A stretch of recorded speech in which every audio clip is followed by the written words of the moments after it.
2017 vai se despedindo e nós aqui do Portal Viu estamos fazendo o último programa deste ano que vai se encerrando. Eu e o economista Ranulfo Vidigal estamos aqui, vamos bater com uma bola e vamos analisar 2017 e a chegada de 2018. 2017 foi um ano singular, foi o ano em que Michel Temer escapou da degola. Foi aqui no estado do Rio de Janeiro o ano em que os governadores foram parar em Benfica. Foi também o ano que o todo-poderoso Jorge Cristiano caiu na cadeia velha.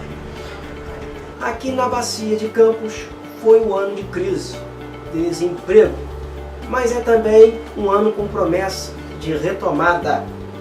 E para 2018, que virá?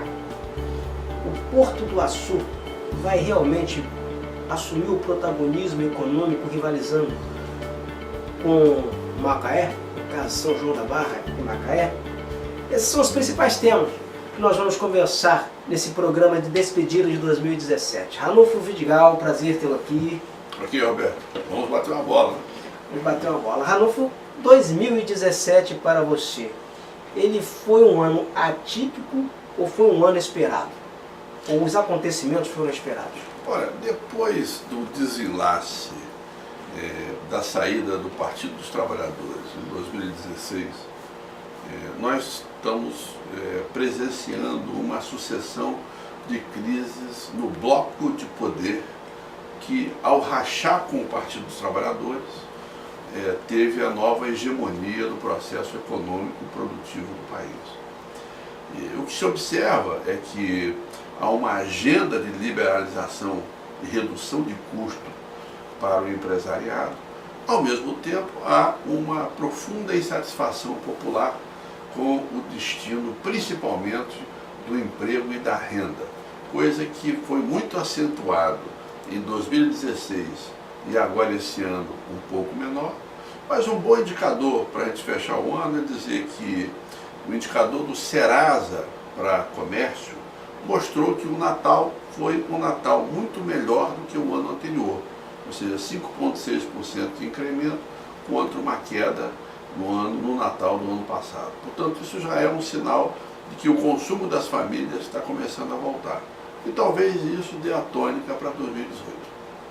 2017 foi o ano das flechadas. Foi o ano em que Temer escapou da degola. A República ficou em chamas, mas Temer escapou. Um pedacinho aí do que foi o Congresso Nacional, do que foi o Brasil em 2017. Foi a turbulência política. Foi o ano que Temer levou muita flechada, que o Janot atormentou a vida do Temer, que o Temer precisou abrir os cofres para evitar que os deputados autorizassem o Supremo Tribunal Federal a investigá-lo. O Temer, ele jogou o jogo no cenário político brasileiro. O país pagou caro por isso, não? A gente não pode nunca esquecer que o Brasil depende de decisões internacionais. E qual é o cenário internacional? O cenário internacional é a busca de novas alternativas de investimentos produtivos pelo mundo. E isso, na minha concepção, marca o governo Temer, principalmente na abertura relativa de mercados para petróleo, para as majors internacionais e outros setores brasileiros que estão se internacionalizando. Ou seja, essa é a tônica do governo Temer.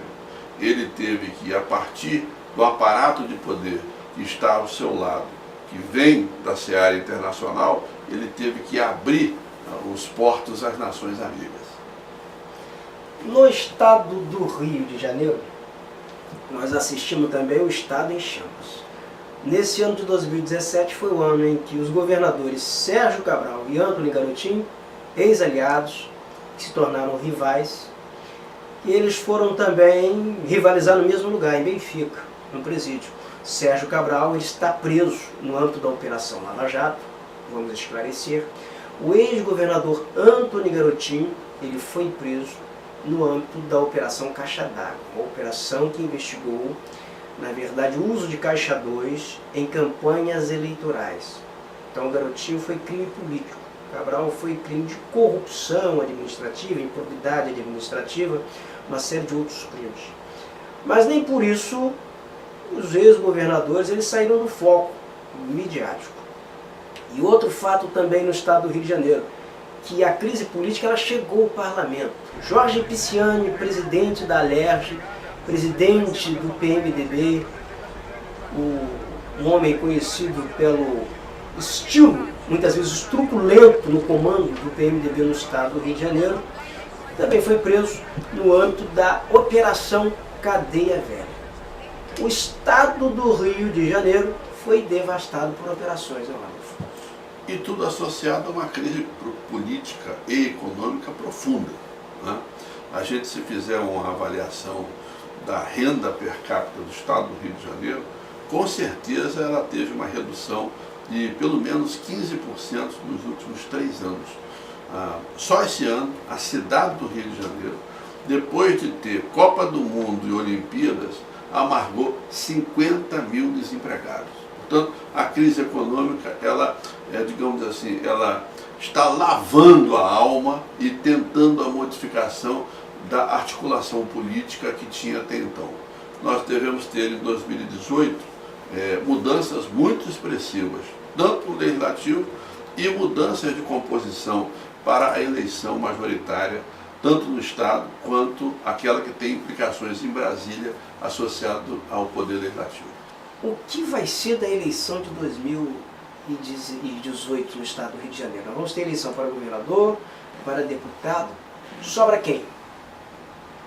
Bom, nós não podemos esquecer que eu costumo dizer que no Rio de Janeiro a grande disputa de poder é entre a Record e a Globo. Né? E no interior do estado do Rio de Janeiro, a grande disputa de poder é entre os coronéis. O problema é que alguns dos coronéis do interior estão fragilizados, né? Mas eu vou repetir aqui um cientista político importante, o Antonio Gramsci, italiano, que ele dizia que crise tem sua transição. É quando o velho não consegue sair de cena e o novo não consegue se firmar para vir à cena. Eu acho que é isso um pouco que está acontecendo e o grande divisor de água vai ser 2018. Agora, o estado do Rio de Janeiro, outra situação que eu gosto muito de analisar isso, é que as pessoas elas tendem a associar que a crise econômica que atinge o estado do Rio de Janeiro é decorrência da corrupção no estado do Rio de Janeiro. Na verdade, a corrupção no Brasil, a corrupção no estado do Rio de Janeiro, ela não foi inventada ontem.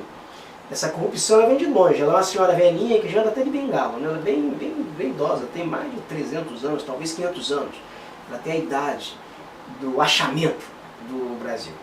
Mas essa crise econômica no estado do Rio de Janeiro, ela passaria despercebida se não houvesse crise econômica. Não tem a menor dúvida. A crise econômica, ela agudizou as tensões entre aqueles que comandavam a distribuição e a geração de valor no estado do Rio de Janeiro. Infelizmente, quem tem pago a conta tem sido a classe trabalhadora, né? No estado do Rio de Janeiro, de cada 3 jovens, né, entre 16 e 24 anos, 1 está desempregado. Portanto, isso é um problema sério. E tem um outro problema que é aquele que, além de estar desempregado, não está sequer estudando. É a chamada tropa nem-nem. Né? Portanto, esse é um problema. Não estuda, nem trabalha e nem... Entendeu? E fica aí buscando alternativas de consumo, às vezes, fora do ramo tradicional das coisas. Né? Então, eu acho que nós temos um Estado conflagrado, um Estado com uma profunda crise social, e que com certeza tem toda a condição de buscar suas saídas. Por quê? Porque é o segundo centro universitário do país. Né? Tem a Petrobras, que está já em processo de recuperação e processo de fortalecimento. Né? Tem no petróleo e na bacia de Campos e no petróleo do pré-sal uma possibilidade de retomada. Tem a questão siderúrgica, tem a retomada do setor automobilístico. Por sinal, Resende é a cidade que mais gerou emprego esse ano, cerca de 1.500 vagas, ao contrário de muitos outros municípios. fundamentalmente em função da recuperação do setor automobilístico. Portanto, é um Estado com muitos problemas, é um Estado imerso numa crise social sem precedentes, mas ao mesmo tempo é um Estado cheio de potencialidade de virar o jogo. O Estado do Rio de Janeiro pode chegar em 2018 aí, iniciar uma grande virada, porque não vai ser uma virada da noite para o dia. Não, com certeza. Mas isso pode ser iniciado a partir de 2018, com as novas perspectivas. Tem capital humano, intelectual e capital físico para isso.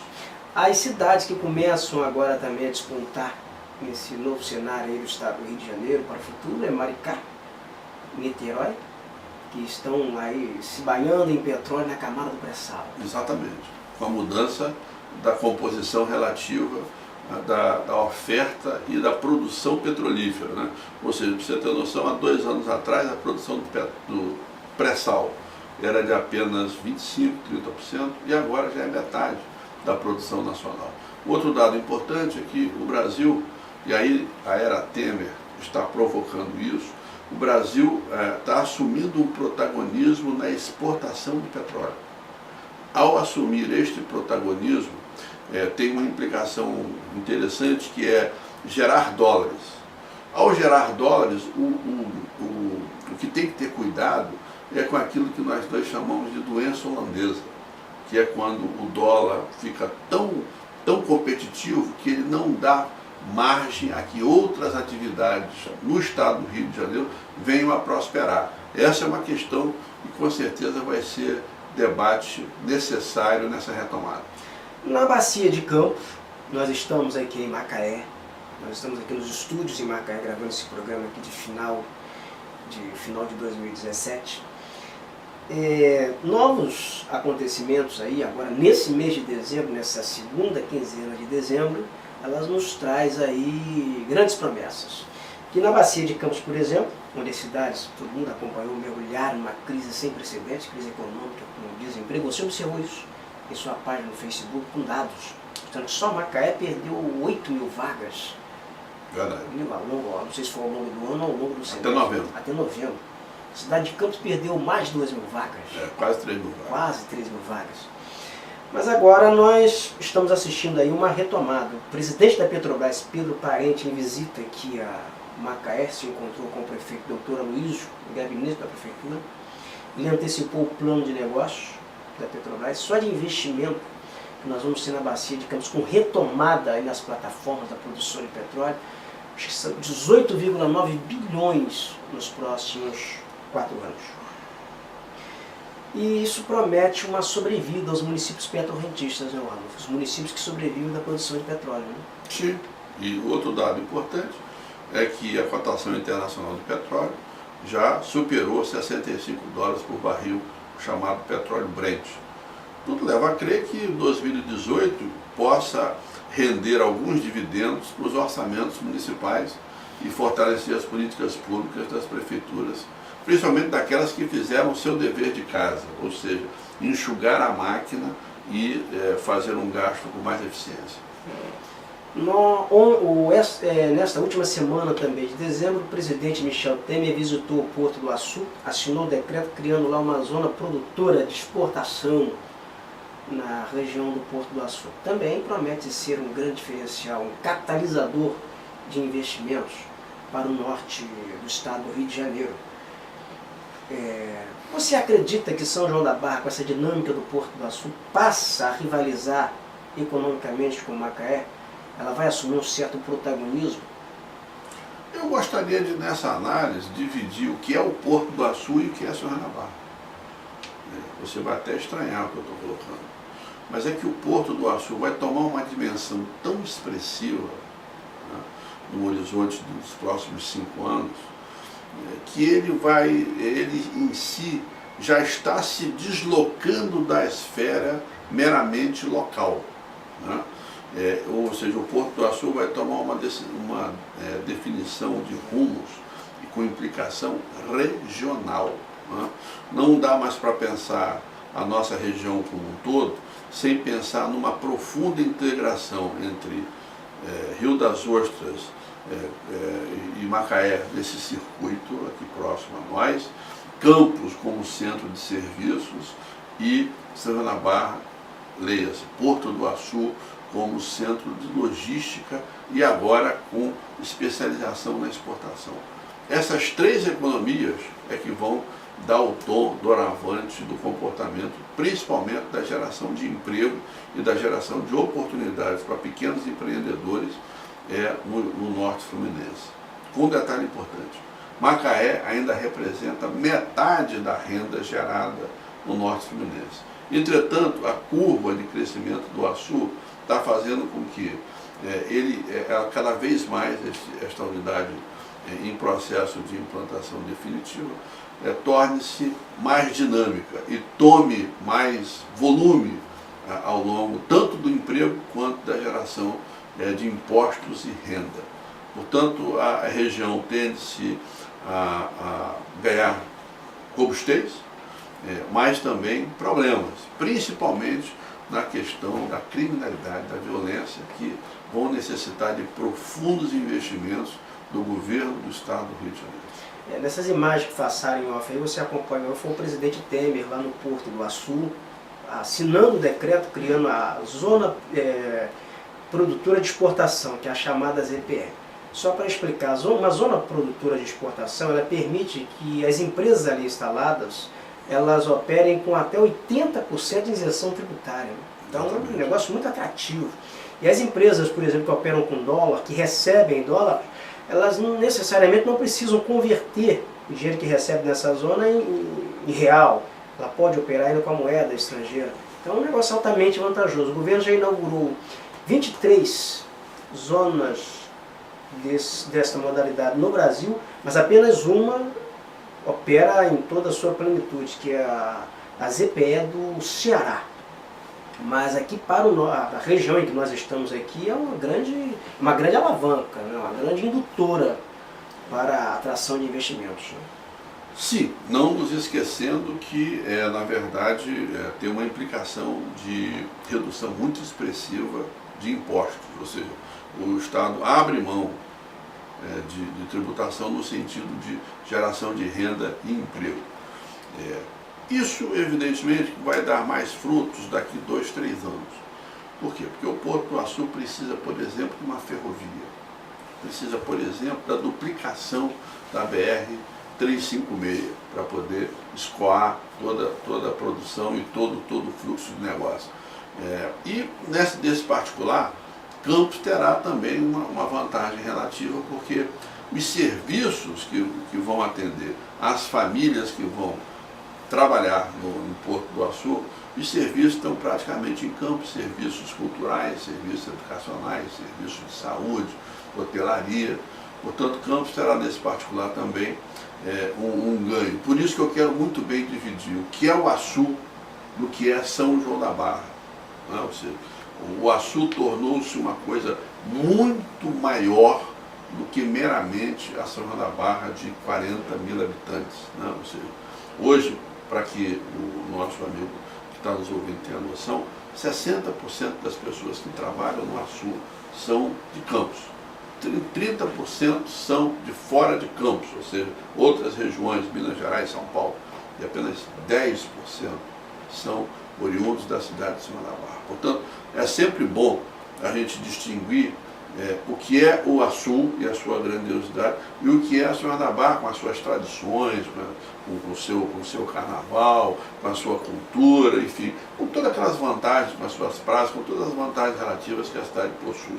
Mas eu não vejo mais que você tem aquela alavanca, né, meramente na cidade. Você vai ter uma implicação regional e daí que não dá mais para pensar nada que não seja um planejamento integrado entre todos os municípios para pensar as grandes questões ambientais, sociais e de infraestrutura para a região.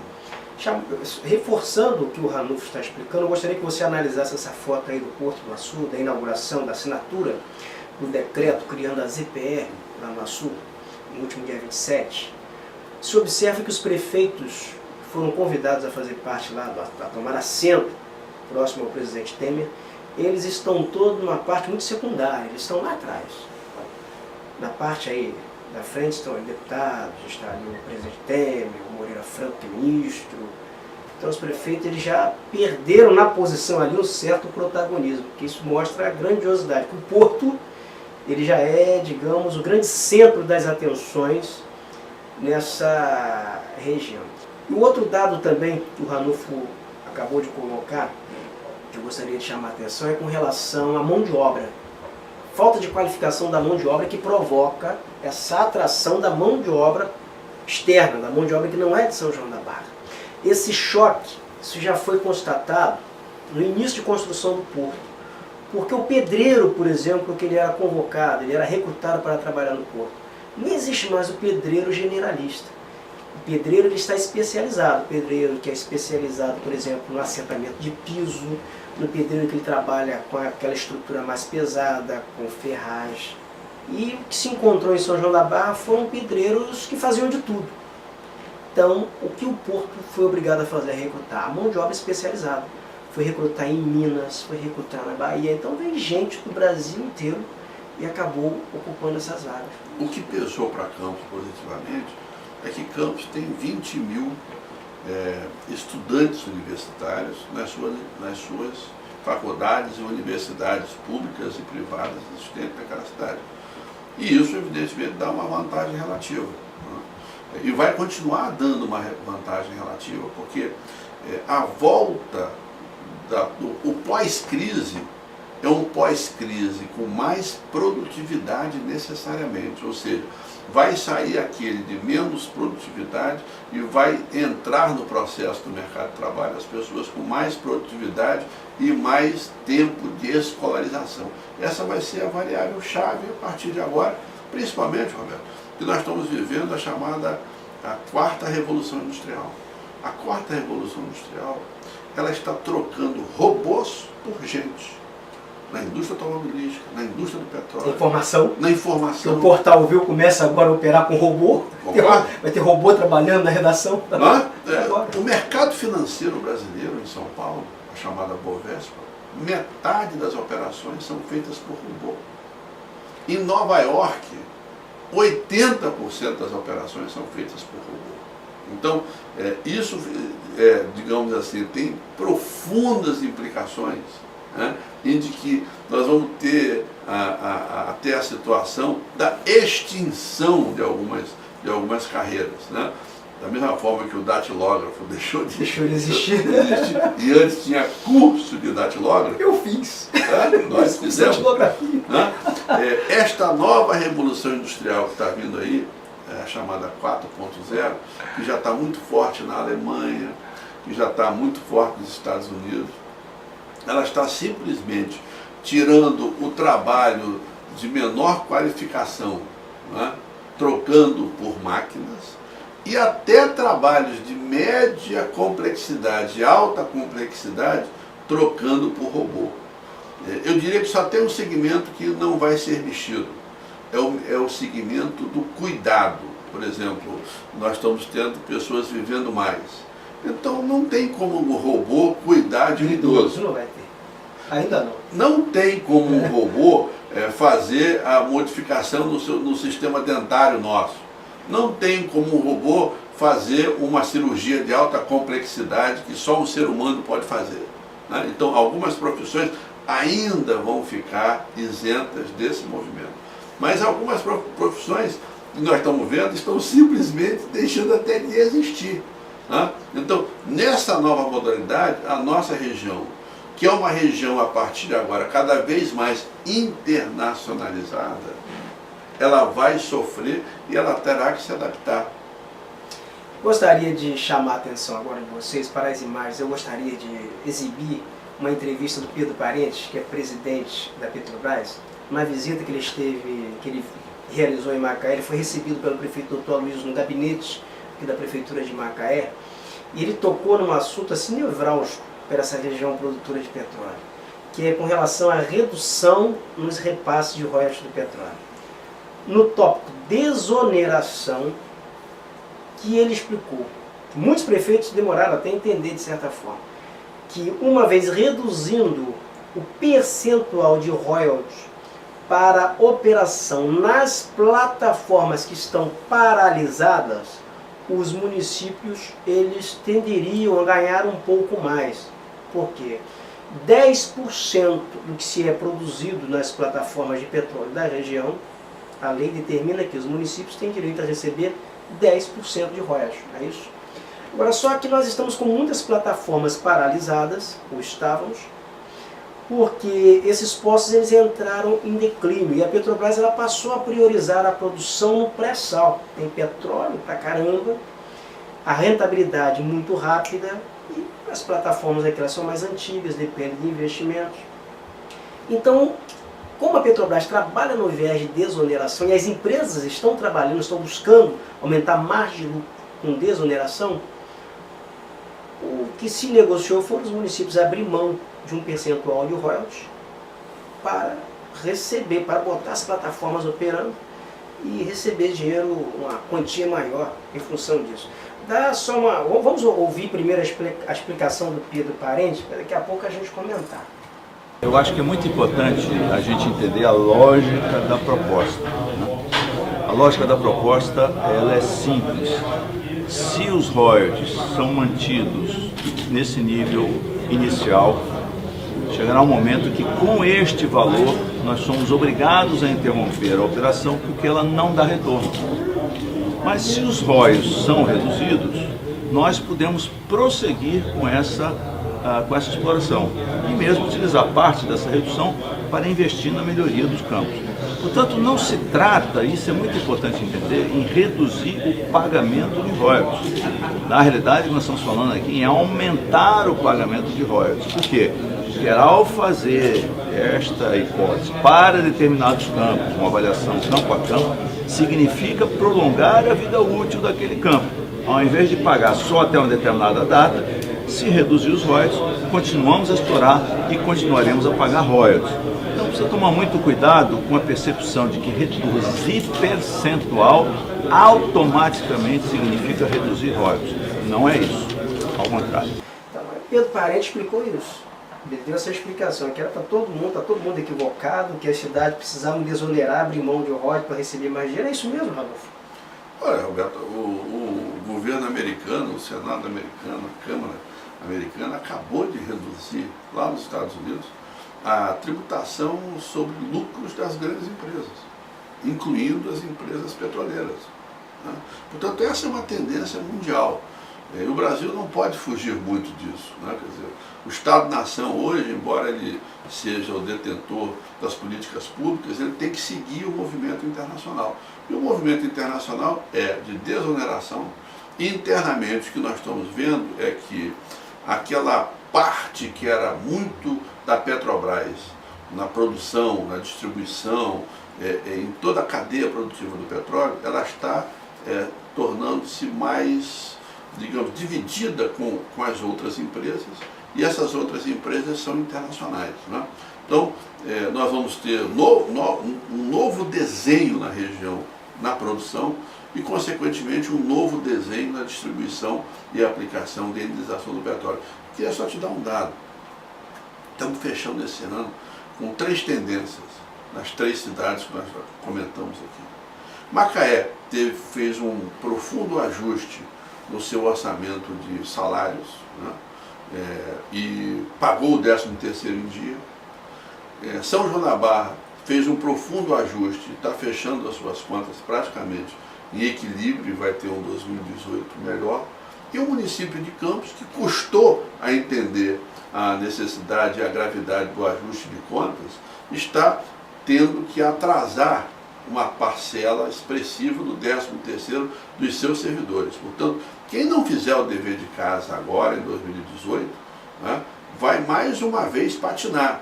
E isso é muito importante a partir dessa nova composição de produção e dessa nova composição de distribuição dos frutos, dos tributos que vêm para os municípios. E quando não se faz o dever de casa, acontece isso aí, ó, que você vai ver aí que aconteceu na Prefeitura de Campos. No dia, 2 dias antes do Natal, os professores, servidores da Prefeitura, tomaram a Prefeitura de Campos pedindo pagamento do 13º salário em antecipação do salário de dezembro.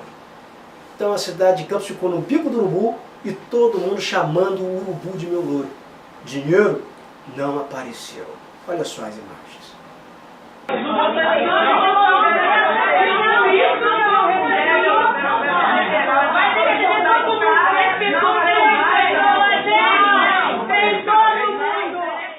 Ranulfo Vidigal, nós estamos aqui encerrando praticamente o ano de 2017, esperando que 2018 seja melhor do que foi esse ano agora que está terminando, seja um pouco melhor que 2016, mas você que é colunista da revista Viu, que é comentarista, é analista, é doutor em economia, então é digamos, um dos maiores especialistas em desenvolvimento regional nesse estado do Rio de Janeiro, sem dúvida. Isso não era segredo para você, porque você já tinha antecipado todo esse cenário em vários artigos da revista Viu. Isso, desde 2015 você está pronunciando que vivenciaríamos esse ambiente que nós estamos vivenciando hoje. Roberto, não existe almoço grátis, né? E eu vou fazer aqui uma previsão para 2018. Isso que eu ia pedir. A Prefeitura de Campos, por exemplo, teve um orçamento autorizado pelo Poder Legislativo de 2 bilhões de reais. Igual a Macaé. Macaé e Campos estão com um orçamento praticamente igual. Entretanto, eu não acredito que a arrecadação do município de Campos, ao contrário de Macaé, que deve realizar, chegue a 2 bilhões de reais. Portanto, vai chegar bem menos. 2. Vai ter 14 folhas para pagar, porque são as 13 normais, mais uma que deixou de pagar. Né? Portanto, vai ter muitos encargos para uma arrecadação que não vai ser tão brilhante. É bem provável que, se continuar não fazendo o dever de casa, repita todo o dilema que nós começamos a ver com força a partir de dezembro, com atraso no 13º. Já o senhor Nabarra, que fez o seu dever de casa, muito provavelmente já a partir do ano que vem, vai estar aumentando os seus investimentos, que são fundamentais para a qualidade de vida da cidade. Portanto, não tem almoço grátis. Quem não fizer o dever de casa vai ficar no meio da estrada. Você acredita que se Campos não corrigir o rumo agora, vai atrasar 13º de novo em 2018? Um motivo muito simples.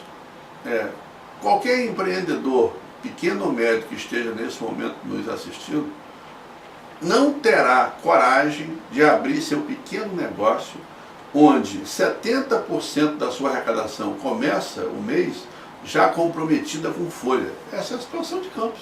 Não é a situação de Macaé e não é a situação de São Nabarra, por exemplo. E sem contar que Campos vai virar o ano aí com alguns restos a pagar, né?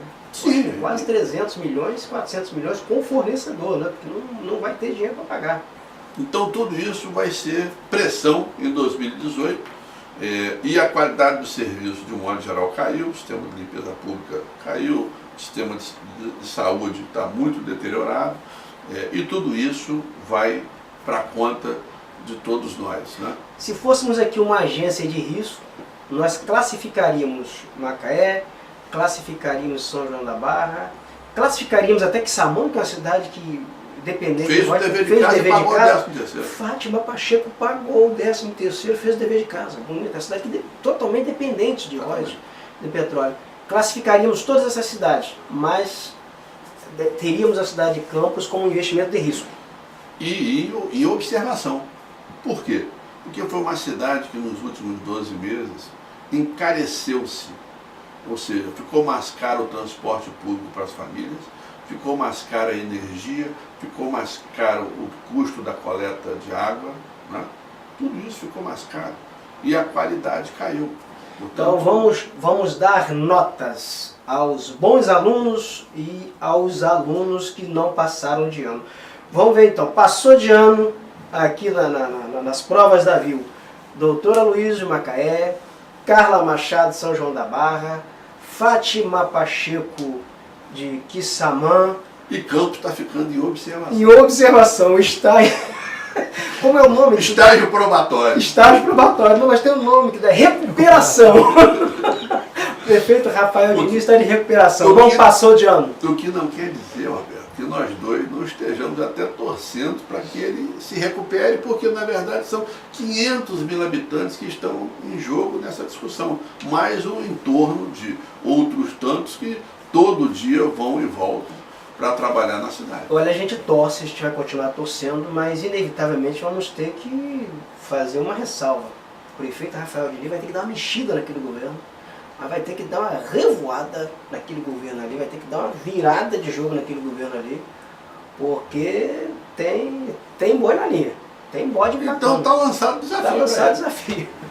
Arnulfo, muito obrigado, feliz 2018 para você. Para todos nós e para todo mundo da Vilda, a equipe, as pessoas que nos prestigiam, que nos acompanham, vamos continuar aí conversando, porque o ano de 2018 promete muitas emoções. Vamos botar a entrevista do Dr. Aloysio aí, que a gente conversou com o Dr. Aloysio, porque ele estaria ao vivo aqui, mas ele está fazendo uma cirurgia no hospital, no HPM hoje, e continua atendendo pelo SUS o Dr. Aloysio, é médico cirurgião, neurocirurgião. Mas está gravada a entrevista com o Dr. Aloysio aí, o último trecho da entrevista que nós fizemos aí durante a visita do Pedro Parente, e ele chama a atenção para uma coisa muito interessante, dizendo que é o seguinte: é um ano de retomada 2018 para a zona produtora de petróleo, mas vai ser um ano diferenciado para investidor, porque vai exigir transparência, vai exigir qualificação, uma dinâmica mais moderna nesse mercado. Só com um trechinho da entrevista do Dr. Aloysio aí. A expectativa é que a Bacia de Campos volte a ser um grande foco de investimento. Isso está muito claro para todos nós. Voltando aos últimos 3 meses, você vai ver os leilões, o reposicionamento da Petrobras, a Petrobras se reerguendo como uma grande operadora, a Petrobras reformando as plataformas, a Petrobras discutindo novos investimentos em campos maduros. Então há muita produção, há muito óleo a ser feito, há muito emprego a ser feito, mas no conceito clássico: competitividade, eficiência e ausência de desperdício. Eu acho que toda a região, o Brasil ganha, o estado do Rio de Janeiro ganha, e a gente tem assim, muita certeza que 2018 vai ser definitivamente um ano diferente para todos nós. Muito obrigado. Vocês que nos acompanharam aqui, que acompanharam esse balanção da VIL, vamos nos reencontrar em 2018.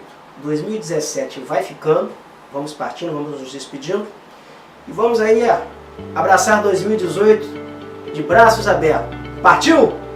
Tchau!